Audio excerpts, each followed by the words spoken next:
Salam pemirsa, 2 Juli 2025, krisis di medan perang Ukraina-Rusia memasuki babak baru yang penuh ketidakpastian.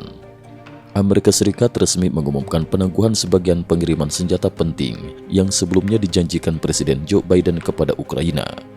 Keputusan ini, yang langsung mengguncang tatanan geopolitik Eropa Timur, didasari alasan mendesak stok amunisi milik AS sendiri kini hampir mencapai batas minimum, dan pemerintah harus memprioritaskan kepentingan nasional serta kebutuhan pertahanan dalam negeri. AS prioritaskan stok senjata domestik, bantuan ke Ukraina terancam. Wakil juru bicara Gedung Putih, Anne Kelly, dalam pernyataan kepada AFP pada Rabu 2 Juli 2025, menjelaskan bahwa setelah melakukan evaluasi menyeluruh terhadap distribusi bantuan militer ke berbagai negara, Pentagon mengambil keputusan untuk menomorsatukan keamanan nasional Amerika. Langkah ini langsung menuai kecaman keras dari politisi lintas partai di AS, yang menilai keputusan tersebut bertentangan dengan komitmen Washington, khususnya janji-janji yang sempat ditegaskan oleh Presiden Donald Trump dalam KTT NATO, bahwa AS akan terus mendukung Kiev, termasuk menjual sistem pertahanan udara Patriot.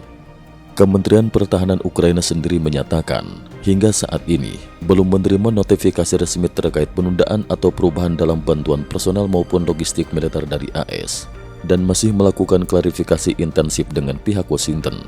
Catatan resmi menunjukkan, sejak invasi Rusia pada Februari 2022, pemerintahan Biden sudah menggelontorkan lebih dari 66 miliar dolar AS dalam bentuk bantuan militer ke Ukraina, termasuk pengiriman pesawat tempur F-16 generasi terbaru. Namun sinyal perubahan kebijakan makin jelas. Menteri Pertahanan AS, Pete Hegseth, dalam rapat dengar pendapat di Kongres baru-baru ini, menegaskan bahwa bantuan militer untuk Ukraina akan dikurangi, sembari menyoroti pentingnya mencari jalan keluar lewat negosiasi damai. Menariknya, pada pertemuan terakhir kelompok kontak pertahanan Ukraina yang biasanya dipimpin AS, Menhan Hegseth untuk pertama kalinya absen dan telah menyerahkan tongkat kepemimpinan forum strategis ini kepada Jerman dan Inggris. Indikasi lain bahwa Washington mulai menggeser prioritas globalnya. Rusia uji sinyal damai lewat jalur Belarus. Di tengah kemelut ini, muncul sinyal langkah dari kubu Rusia. Presiden Belarus, Alexander Lukashenko, dalam pertemuannya dengan utusan khusus AS untuk Ukraina, Kate Kellogg, secara terbuka menyampaikan posisi dasar Presiden Vladimir Putin terkait usulan gencatan senjata udara Ukraina. Pernyataan Lukashenko yang dikutip kantor berita nasional Belarus dan Sputnik Rusia menjadi headline internasional. Putin siap membahas gencatan senjata asalkan serangan udara ke wilayah Rusia dihentikan terlebih dahulu. Putin disebut telah menyampaikan pada Lukashenko bahwa ia tidak keberatan pada konsep gencatan senjata, namun menuntut Barat, terutama AS, Inggris, Perancis, dan Jerman untuk memastikan rudal mereka tidak lagi menghantam kota-kota di dalam wilayah Rusia. Bila syarat ini dapat dipenuhi dan Barat berhasil membujuk Presiden Ukraina Volodymyr Zelensky untuk menghentikan serangan ke jantung Rusia, maka Moskow bersedia mengambil langkah konkret menuju penghentian konflik bersenjata. Pernyataan ini pertama kali dipublikasikan oleh Belarus, sementara Kremlin memilih untuk tidak mengeluarkan komentar resmi, menunjukkan bahwa dialog dan pengujian sinyal politik masih berlangsung lewat perantara, tanpa kontak langsung antara Moskow dan Washington. Aksi lapangan, kereta dan pangkalan Rusia disabotase, Korea Utara siap kirim ribuan tentara.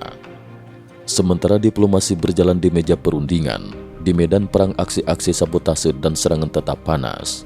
Menurut laporan akun Twitter AXI yang sering mengutip data lapangan dari Ukraina, Dinas Intelijen Militer Ukraina, GUR, berhasil meledakkan rel kereta api strategis di wilayah Zaporizhia yang diduduki Rusia. Aksi ini membuat jalur logistik utama Rusia terputus lebih dari sepekan.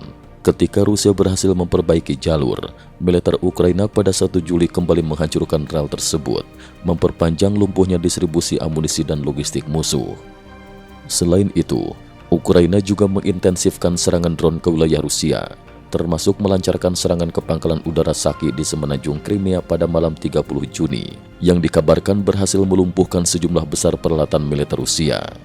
Kabar yang tak kalah menggemparkan datang dari laporan CNN bahwa Korea Utara tengah mempersiapkan pengiriman hingga 30.000 tentara tambahan untuk membantu Rusia di front Ukraina.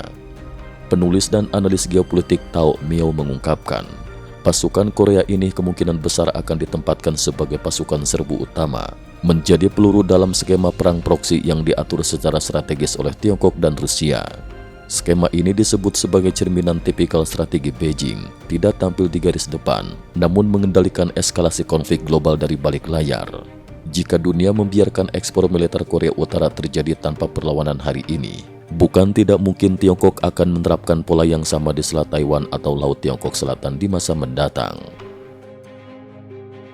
Azerbaijan membelot dari Rusia, isyarat perubahan peta aliansi. Pada hari yang sama 1 Juli 2025, Presiden Ukraina Volodymyr Zelensky melakukan percakapan penting dengan Presiden Azerbaijan Ilham Aliyev.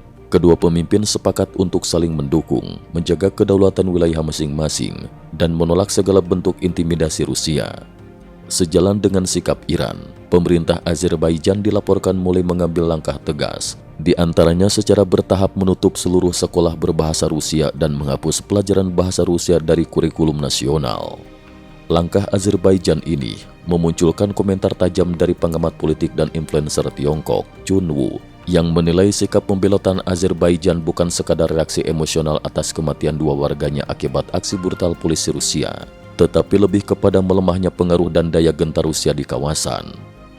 Fenomena ini, kata Chun Wu, bisa jadi awal dari gelombang baru.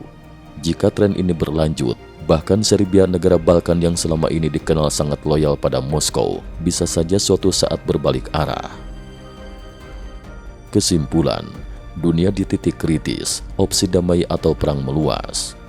Kebijakan baru Amerika Serikat yang menunda bantuan senjata ke Ukraina menjadi penanda penting perubahan dinamika global. Sinyal damai dari Moskow lewat Belarus, upaya sabotase Ukraina yang masih masif, keterlibatan langsung Korea Utara dan potensi pergeseran aliansi di kawasan Eurasia. Semuanya saling terkait dalam pusaran konflik yang belum menunjukkan ujung. Di tengah realitas ini, dunia menyaksikan apakah opsi damai benar-benar terbuka, atau justru fase baru perang proksi dan perubahan peta aliansi global sedang dimulai. Cukup sekian dulu, terima kasih atas perhatiannya.